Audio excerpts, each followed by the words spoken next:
Welcome to the Real Life Moms podcast, where we put ourselves on the top of our to-do list. I'm Lisa Foster, your host, and today I'm here with fellow mom and genomic scientist and author, Dr. Yi Sherry Zhang.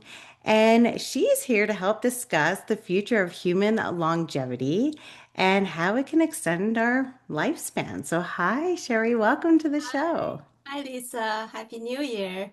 Very Thank nice to you. meet you today and having this conversation. Thank you for having me. Yeah, I think this is a great way to kick off the new year because you've done so much research and work related to longevity and aging. So I would love for you to just start telling us a little bit more about your background in this area of research of aging and longevity. Yeah, if you don't mind, I'll back up a little bit just to tell everybody who I am. Usually, Mhm. that's the best way to get into the story of a journey. So, my story really started with another great mom, my mother, who really nurtured my curiosity as the my one of my superpowers, if you may. I think everybody has a few of those. I think she helped just like any good parent. We don't necessarily teach that into our nature.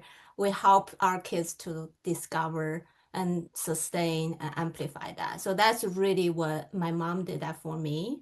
And I really, really recommend that for everybody to discover that for their kids. Because curiosity, as you know, is such a powerful drive. And that made me cross many worlds. Now I kind of retrospectively wrote my story into a book and things like that. And recently I find out, wow, the curiosity power that my mom helped me discover and sustain and helped me travel from music world. I actually started off as a classical pianist when I was very young, but got very, very good at it, as the world told me, and then almost became a concert pianist.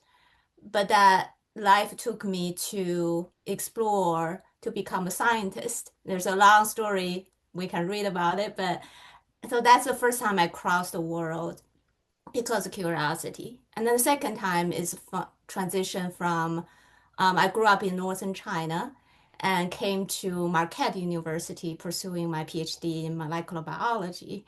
So that curiosity driven me. I wanted to become the best biologist in the world. That curiosity drove me to conquer all these barriers from one culture to another, literally two sides of the planet Earth. But Mhm. I succeeded, so thrived because the power of that drive. And I became a molecular biologist studying obesity using genomics, epigenomics, you name it. Had a lot of fun discovering, researching, and publishing new knowledge around the causality of this huge disease that almost affect every single person on planet Earth, Mhm. especially in the US. Big problem, big solution. And then during that time, I traveled again, so to speak, from the world of very happy professor, academician, researcher, and still a scientist identity. But in the outfit wise, I became an entrepreneur because I want to deliver a direct to consumer through that model, a direct access for everybody to access your own health information, such as genomics. And the company I built today serviced more than 180,000 lives across America, almost every zip code. That really warmed my heart as a problem solver. That one idea became such a powerful tool for everybody. And that's personalized nutrition. The company is called GenoPilot. And recently, I traveled the world again. I exited the operation of the company, almost like my baby. I grew out of my home as a mom, and in very good hands that I built the team over time, and they is taking that to the next level. I'm still on the board, observing my baby's growth, but at the same time, I can build my next platform, which is a longevity. That's the AI powered personalized health multi-omics data-driven platform that we are building my colleague is one of the top scientists in the scientific wellness sector who actually wrote a book about it. His name is Nathan Price, and we are working at Buck Institute for research on aging, the world's first dedicated aging research institute in the world.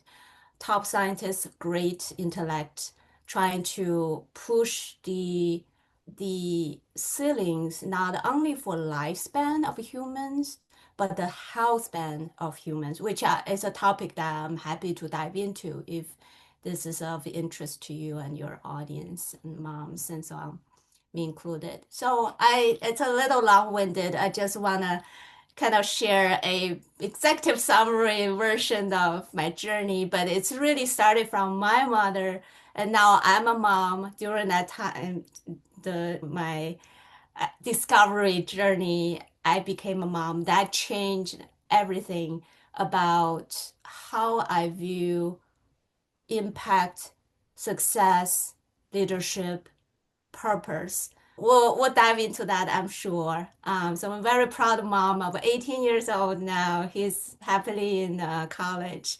He's my Mm. light. But this journey is really interesting that the motherhood kind of a drive, continue, amplify my curiosity, which is very, very strong. And then now became part of my current identity. Yeah, well, That's an evolution. what a journey. I mean, check out like lifespan. Geez, you're all over the globe, right? I mean, and I love that you enter life looking at it through a glass of curiosity, right? Because you're so open to learning and also just kind of seeing how you can help in those areas too. Exactly. So, yeah, I'd love to dive in. You said something about, first of all, I mean, I'm very excited about this AI power. I want to learn all about that. But Yeah. before we jump into that, maybe let's talk a little bit about this lifespan versus health span. Because I think health span, people know what lifespan means, but what exactly is health span? What does that mean compared to lifespan? Yeah, happy to dive into. So it's actually in a simple way, it's very easy to understand. We live however long for that person. Let's say a person can live 85 years old, and depends on the health condition, especially towards the later part of their life, we can have all the years spent in healthy years, or some years are not healthy, right? So chronic diseases, metabolic syndrome, obesity, dementia, cancer Mhm. can very much diminish the healthy condition years of our lifespan. So in a nutshell, you can just say, if people ask you what is health span, we can simply say that's the years you spend in health. Just to give some stats so we can quantify it. Recently, there's a very good Mayo Clinic driven directed study, which is a seminal study. This is the current updates published in JAMA, one of JAMA's journals, showing one out of 183 nations that we have longitudinal health mortality morbidity data. The gap between the lifespan, so how many years you live, period, right, life and death, versus the health span of the healthy years without disability, without those dementia, cancer, metabolic issues we talk about, um, compared among 183 nations. And then they quantify for each population or each nation what is the gap for each one. That's the study in nutshell. So US has 12.4 on average a gap between lifespan and the health span of American populations. This is across the board. All the 12.4 data points we have. years, is that right? 12.4 years Yeah, of okay. a gap between the health span and the lifespan. Now, for moms, unfortunately, bad news around that is we do live longer, as you probably know, just by nature, by our genetics. That's a good thing. But we found out that the health span and the lifespan gap for the women are much bigger than quantifiably. bigger than men. So in other words, we live longer than men on average. Of course, person to person, there's variation, but on average, this is a lot of millions of data points. This is very conclusive or reflective of the reality. We live longer, but we also suffer for a longer time, Mhm. right? So in other words, saying if we have 15 years have to deal with conditions toward the later part of our lifespan, however that long, 90, 80, 70, we're going to live several more years than our counterpart, males, whether it's our partner or in the community, to deal with those issues. So that's, and USA, they ranked every nations, obviously, and we're the last one. So we Meaning have we're the biggest gap. Is we are that? the biggest gap Oh of gosh. all. Right. Yeah.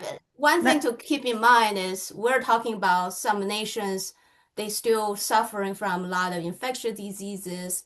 Vaccination is not across the board. Cancer is not so much under control than our modern medicine has done very good job in our nation, right? So the lifespan is longer longer. necessarily I see. Yeah. in our country for compared to those. However, in developed countries, UK, Japan, whatnot, we are still very much behind if we just look at the gap.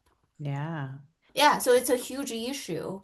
And the good news, if or silver lining of this, all of these, and also the reason I'm so excited, get up every day, go to work, is the lifespan issue and this gap is to shortening it is very much feasible. Lots of that health span can be modified, a lot of it by life, lifestyle, if not vast majority of it, right? Hmm. Lifespan, though, there's a limitation for a species can live however many years long. It can still be extended. As a biologist, as a longevity researcher, I truly believe it. But that will be a harder job than all of us living a few more, a decade even more years in healthy conditions. Hmm. So that is what drives me. Yeah. We can change it for us, we can change it for our kids, we can Hmm. change it for our communities. And I'm writing a white paper. I'm happy to share when it's out with your community too, Lisa, because it's so important.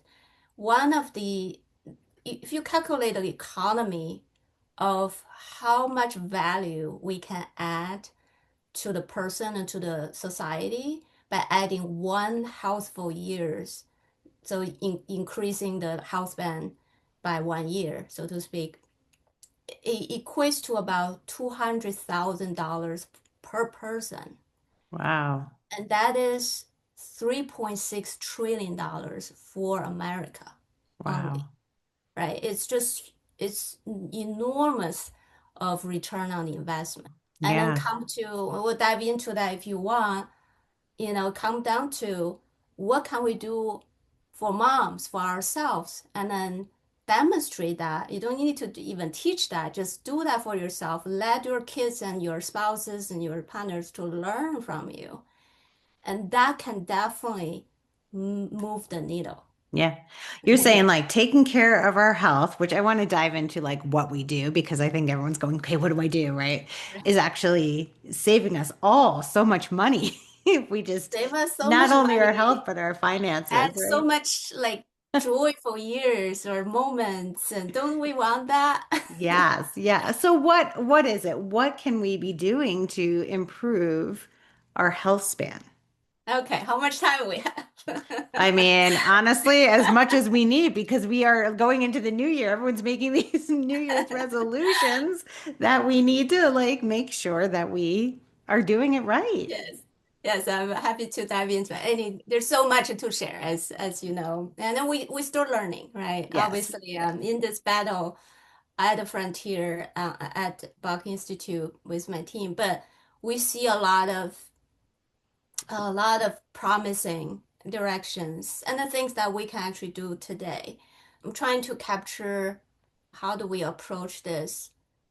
I don't want to make it sound like it's so easy to make changes. It's not. It's very complex. It's talking about our health. Yeah. But if we're talking about practical principles that we can start from us, from let's say moms, one thing I think we can do is not fighting the different stages as we develop ourselves into mature individuals, elderly individuals, and beyond, treating longevity and aging process as a scientifically, as a not as a static course, but as a dynamic and understandable biological process. Mm. It's a kind of intuitive in a way or common sense, but let me break down a little bit, right? So when we're young individuals as moms, female go through puberty, right? The hormonal changes, we know we see differences in our body, emotions, psychological, how do we interact, socialize with the world. And then we became young women and before pregnancies, right? That's one identity of us biologically. We think differently, right? We eat differently. We metabolize our same food differently. And during pregnancy, we all know, depends on how many times you went through, how dramatic differences that made into our own body, our mind, our soul, right? Again, I won't be here if I'm so happy that I went through that processes. But that's a drastic changes in us. A lot of them to do with hormonal changes and so on. And once we became mothers and going through all these phases of nurturing our, nursing our kids, and then we become mature adults, female that will face about 14 years, which is the longest phase of perimenopausal phase into menopause phase. So that whole period is actually the longest of any female journey. Depends on how long you live, of course. And then after menopause, a lot of hormonal changes also happened during the time and after. And then we're talking about the rest of the aging process, right? So just my point here is understand that and embrace it if you can, because I have. Mhm. um, that would be very helpful to give you the permission to know when do I need to rest, recover, deal with the stresses. How do I eat? How do I eat differently? It's not about what to eat a lot of times, especially when we're older, it's about when do we eat? What's the cadence, right? So one Mhm. thing I've changed recently is the fasting feasting schedule of my body totally shift my metabolism for better. I Mhm. struggle for a while, just like everybody else, coming out of, some years after I gave birth, but my body's still changing and everything. So that's just one example. So that's one principle is understand you are dealing with a developmental stages as a mature woman. Mhm. Um, your kids too, right? By demonstrate you can deal with that better and successfully, your kids will learn that pattern from you. They not only inherit your genes, they inherit more of your patterns of you and your spouses as well. So second one will be, for example, using food as information, not a fear factor, right? Mhm. As a model of thinking. Um, I think that the world is coming to a situation where I think everybody is struggled quite a bit. Is too many information out there, too many different trends, fads. I lived this life professionally for building my company as a nutrition company. So I deeply involved in all sorts of voices and how do we demystify and what is truly scientific, what's not. But as a mom, as in daily life, I'm a busy mom. I'm not a scientist necessarily. I'm not an entrepreneur. I want to live a daily life. I want to help my people to be healthy, eating good. So I think it's very important to help yourself and help your community to understand food is information. Food is a cue to your body. Listen to your body as you see how it responds to different food or drinks and Mm-hmm. substances. It's more important than, okay, eliminate sugar. But why do we eliminate sugar? Mm-hmm. Sugar, pure sugar spikes, depends on the glycemic index, right? Different foods, they have a different sugar contents, but depends on how you accompany that, how you cook it. For example, white rice or white bread, if you just eat those, that will spike your glycemic index very high. As how they quantify them is there's a zero and then there's a scale of all the way to through 100. But if you choose to eat white bread or white rice, make sure you cook it or eat it with healthy fat and healthy protein and fiber. You make it into a meal together to, in the same bite. Then your glycemic index is not going to spike. That eventually won't cause pre-diabetic or diabetic situations. That's the why. And then when you do that, when you're trying to tell your kid, no candy today, they will ask, why not? Tell them this is why, not just a fear factor because I tell you so. Mm-hmm. Explain to the curious mind what is the why, what's the consequence, what is your reason and purpose behind all these principles. I don't know if this helps. Yeah, I was going to ask because you said like see how you feel right after eating the food. So get some information from the food. However, I'm like, man, I can have a cookie and be like, I feel good. I feel really good. This is great. But I know it's not always great. So what am I actually looking for? Is it an immediate reaction? Is it something over time, like maybe I'm more sleepy in the evening. What am I looking for when you say Yeah. feel?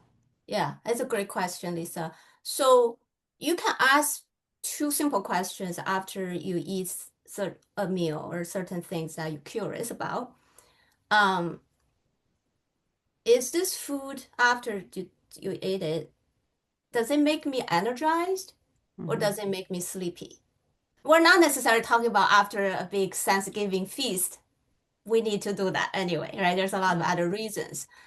Turkey does make people really feel drowsy and okay, we take a nap, right? But that's Hmm. a special occasion. We're talking about daily in, day out, something you can form a habit about, something that you mindfully want to become a pattern or have a question about. So those that would be a very easy way to ask your body, how do I feel? I'm assuming you want to feel more energized, not sleepy. Then choose the foods that give you the energized feeling. Hmm. Another one that also to do with us and our kids is how does our digestive system help feel? Tummy, is it comfortable? Is it, Hmm. gassy or is it bloated? Is it, oh, this is nice. It's quiet down, right? So a lot of times, not to everybody, but when I eat salad, I love salad, good salad, especially the ones I make. But sometimes salad just sound like cold and bland, right? It's just that concept. It's not as exciting as ice cream or cookie or Hmm. cake, right? That's just a natural human brain response. It's totally fine, totally natural.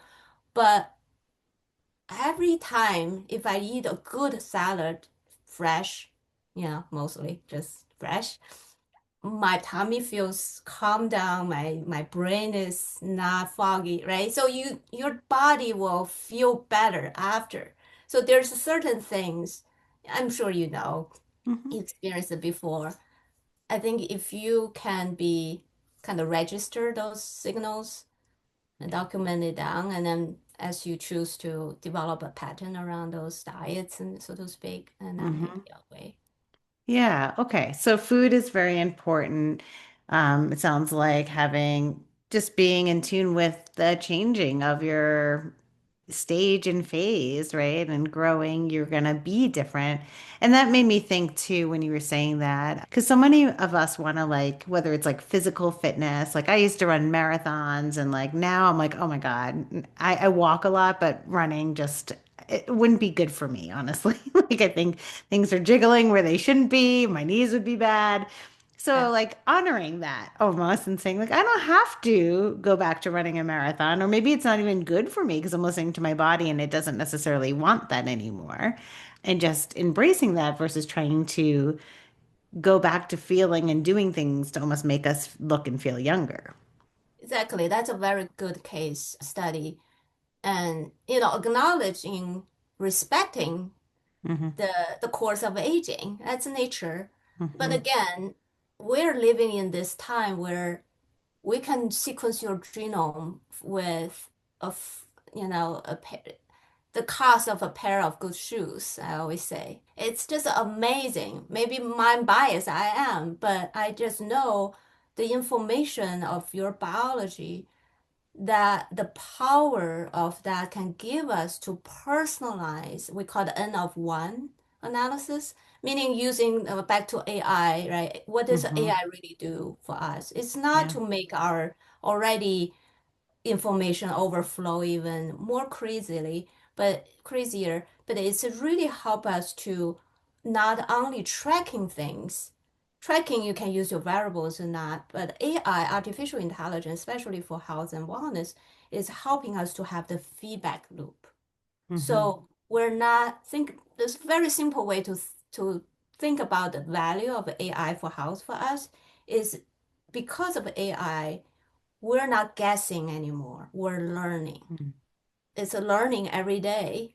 That's what LLM is doing, learning how we think, how we act, and so on. But for health, that's a fantastic tool to help us to live longer, better. That's really the kind of a mantra at the Buck Institute, which I believe with every single one on my team, is we could actually, for the first time in human history, and we're really fortunate we're living that and pushing we as a fellow human or mom to possibly not only observe but benefit from all these findings and technology discovery that hopefully we're doing trying very hard to accelerate that process, and the AI is a great booster of that velocity, the speed. So we can learn so much faster about you, Lisa, me, Sherry, our populations, our kids, and the society as a whole, right? So Hmm. there's a lot of layers of how do we conduct the N of one, which is your personal health data cloud, to make it useful for Lisa, but also there's a different way of leveraging all the populational data together, see the patterns and learn from it and do discovery work, right? Hmm. So these two lines of work actually summarize what the major thematic threads that we're actually conducting in Price Lab at Buck. One is ultra focus on one individual. How can we help you to learn about yourself daily? We just talk about eating, there's movements, there's strength training, and so on. So for stress, sleep, everything, be more resilient as a person for all kinds of things that will happen to you during your lifetime. And then in the same time, how do we accelerate the discovery process, enable other researchers, innovators of the world, whether they are in a company or a government or another institute for research, how do we accelerate that program, the effort, learn from the ever-growing literature today, explosive. How do Hmm. we learn from all this information so that we could actually push the boundaries for the health span extension of the world? So yeah, tell us a little bit about your AI program and like what is it actually tracking? How does it actually help somebody, maybe it's assessing their sleep or whatever, but like how does that help them then do something that will help their lifespan, I guess? Yeah, thank you.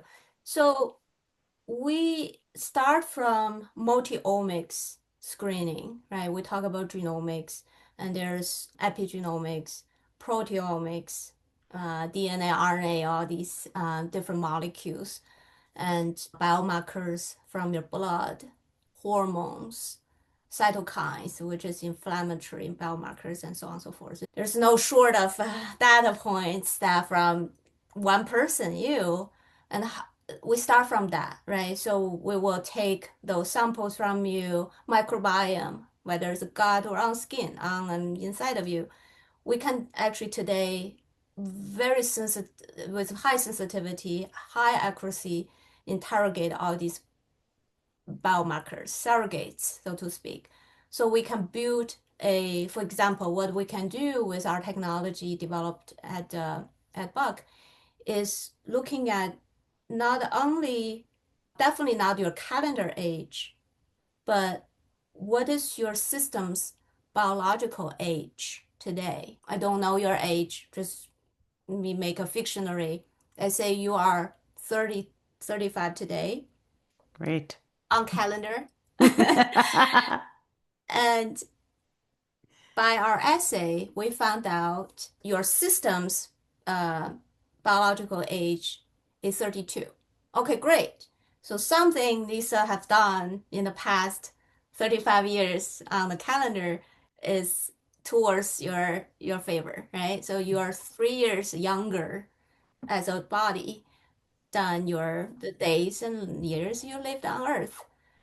And then, but we don't stop there. We could actually finally dissect how old is your liver, how old is your cardiovascular system, how old is your brain. We have a different bone and so on and so forth, right? All these organs and pathways with your very, very complex, beautiful machine, right? Hmm. So, Hmm. system, I should say. So that just gives you one idea is how do we differentiate your again, we don't necessarily for health, we care about your biological age now, right? And Hmm. so do you. And then we can finally dissect all these other dimensions and all the way to tissues, organs. And there's a cellular age as well, right? There's Wow. many, many layers to it.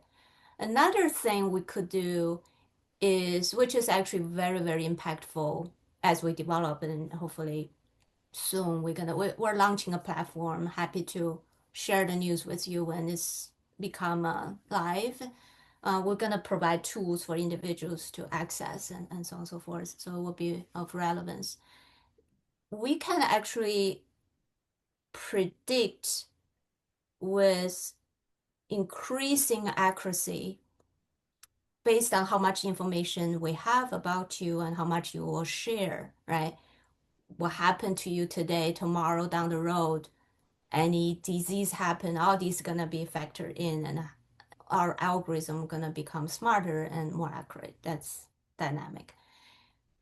We can actually predict based on what we know about Lisa, when is the health risk window where you will possibly have dementia Wow. onset or diabetes, possibly cancer, and so on, right? It's a window, it's a range, it's a prediction. Mm. Provided today you don't have those and you are well, however the age you are today biologically, but we can actually determine if you don't do anything differently, Lisa, however you live your life, this is gonna be the range where you're gonna possibly get into the risky window for Hmm. developing those. And then this has become more interesting based on lots of other people's learning driven, powered by AI or multi-genomics and personalization and of one analysis technologies like that. We'll be able to say other people share your genomics, possibly share your lifestyle. They have done, for example, an easy one would be not suggesting you are, but if you are a smoker, eliminate smoking, you could push your risk Mm-hmm. window further by 2.5 years. This is just a fictionary, but it's the model stands.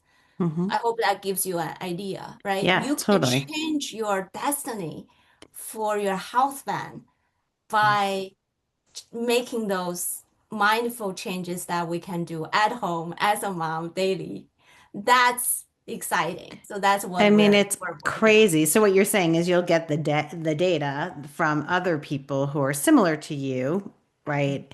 That they've made these changes, and so you're on this trajectory that if you make these changes, most you'll have a percentage that you will also improve. That's crazy. I also think mentally I'd be like, "Oh my God, do I want to know that window?" Because I'll be like, then I'll be in all sorts of mental health therapy because I'd be so nervous about getting to this True, window. But that's a true. whole other AI Yeah. system But it of will happen stress. anyway, right? I mean, But it'll it will happen happen anyway. sooner or Yes. later. Yes. Yes. But Sooner you or can later. choose not to know, and I You could totally choose not to know. appreciate that. How do you, so this data is collected for the AI platform via some lab work. Is that correct?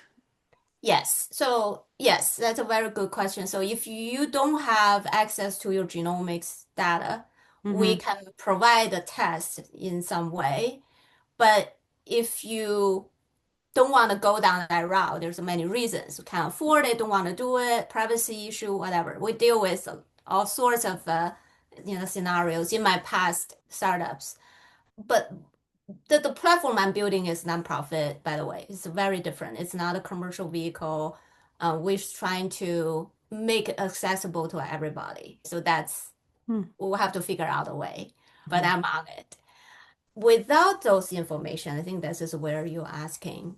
There also we will find a way to utilize.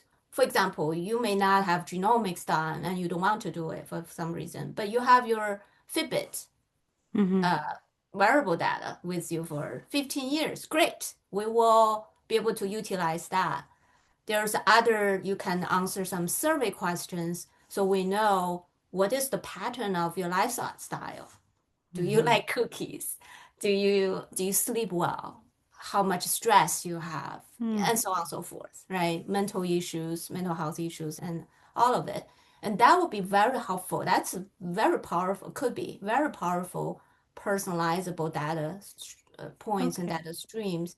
We can take them in, use the algorithm and learn through other people's scenarios, if you may, and then come up with your trajectory estimation. Okay. But So you, genomics, yeah, other it's more omics accurate, data, probably, I'm it's assuming you, the, right? Makes yeah. you And you. when you And say genomics, because I'm not as familiar, is that your lab work? Is that like basically lab work that you could even get from like your just general blood work, or is this very specific to your genes and makeup of your own? yeah, so it's sampling is very easy. We can do your swab, literally. Mm, okay. Um, we don't even necessarily need your blood, but yes, Okay. we can isolate DNA from your blood, and they both Okay. work. Got it. And It's from kind of that like the point on, 23andMe when you like have to spit into a yes, tube. Okay. Yeah. yeah, that's genotyping. So that's a Ah, kind of okay. like a cherry picking the Yeah. biomarkers, which is can be powerful too. Mm-hmm. For nutrition, my previous company built upon that technology platform. But at Buck Institute, we focus on sequencing every letter of your 3.2 billion letter code book. Because Wow. there's a lot of other information that AI can learn from, Mm-hmm. even though they are not those well characterized biomarkers to date. But that's also the power of it. You can, by contributing your data points without even your name de-identified and whatnot, right? We have a research program that can pull that into a pool of data so we can learn a pattern or more patterns for yourself and other people. Wow. Okay. Well, that's mind blowing, honestly. Just the amount of stuff that is happening and going to happen that we didn't even know about. So that's crazy.